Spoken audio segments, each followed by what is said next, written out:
Hi, this is Nuan Alvis.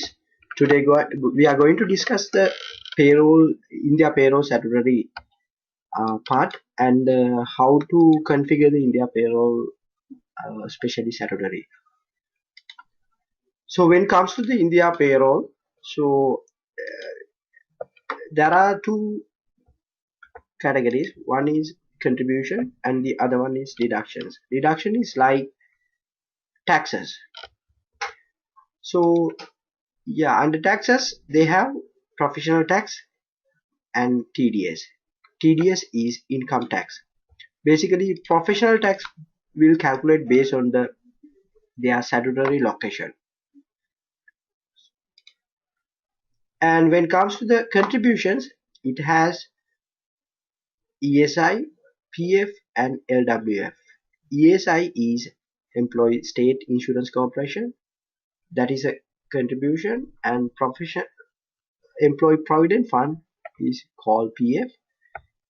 So they have LWF also. So I'll move to the payroll.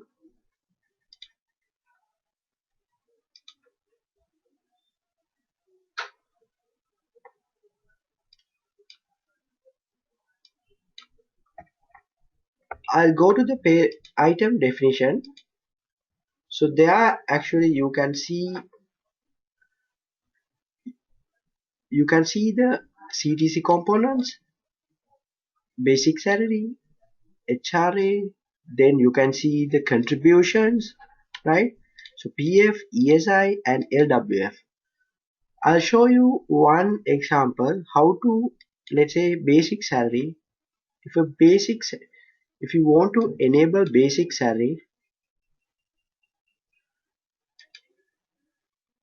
to hit tax you have to mark here TDS and PT, and also contributions you have to mark in the contribution section. So then when we are calculating the taxes and the contributions, we consider this pay item. So this is how you are configuring your pay items. So if you have a new pay item, when you creating that, so you have to mark those statutory components, whether it's eligible for professional tax, whether it's eligible for TDS or contributions. Okay, so this is pay item configurations. Then I'll move to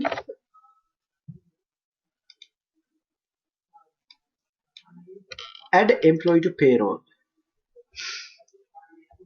Actually, in India, when it comes to the tax statutory calculation, so there are certain things you must do when you are downloading an employee to the payroll. Let's say right now you are going to download a new employee to the payroll. So under the additional fees, there are couple of fields you have to mark.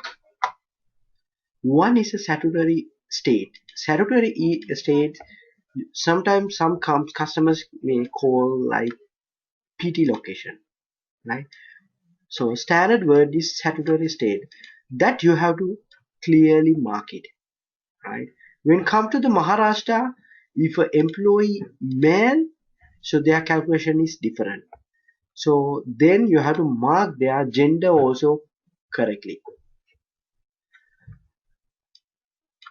So then metro city. So living in metro city, so here you have to configure. If an employee living in a metro city, their tax is different from the non-metro city employee. And also some companies ESI employee component is bared by the company. So that you have to mark here if you have that kind of employees.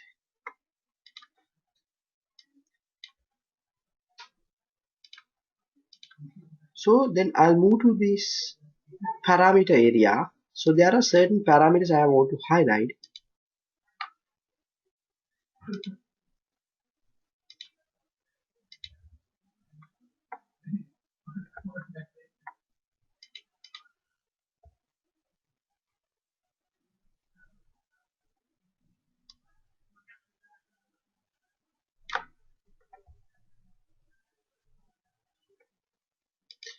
I'll move to this tax area.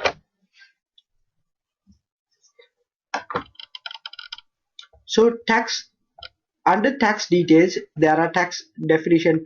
There's a tax definition page. Under that, you can see PT and TDS. So basically, this is the formula we create to calculate the taxes. So basically, this formula is created using VB scripts that we have stored in the database. So here you can call it. And also, if when you click on this more icon, you can see the tax tables. So go to the tax tables. So there you can see the Maharashtra and the whatever the PT location. So under that you can see the tax table. So TDS also same. So and also in India sometimes customers want to adjust the taxes after processing the salaries. So you can use this page under tax detail, tax adjustments. You can select a one employee and adjust their tax. But for this actually you want to process the employee first. So then only you can adjust the tax.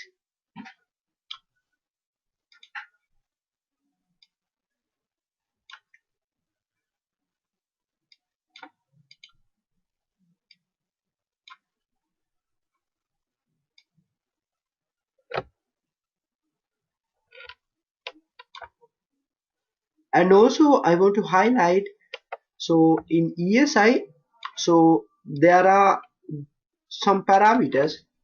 If an employee is exceeding their basic salary 15,000, so that employee won't eligible for ESI.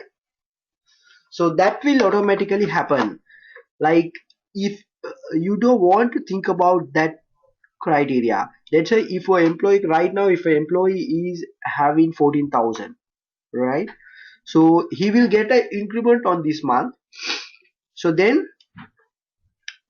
up to 6 month time, it ESI has to deduct. So that will automatically happen from the system. After 6 month time, so that employee will consider as a above 15,000 employee. So ESI will not deduct.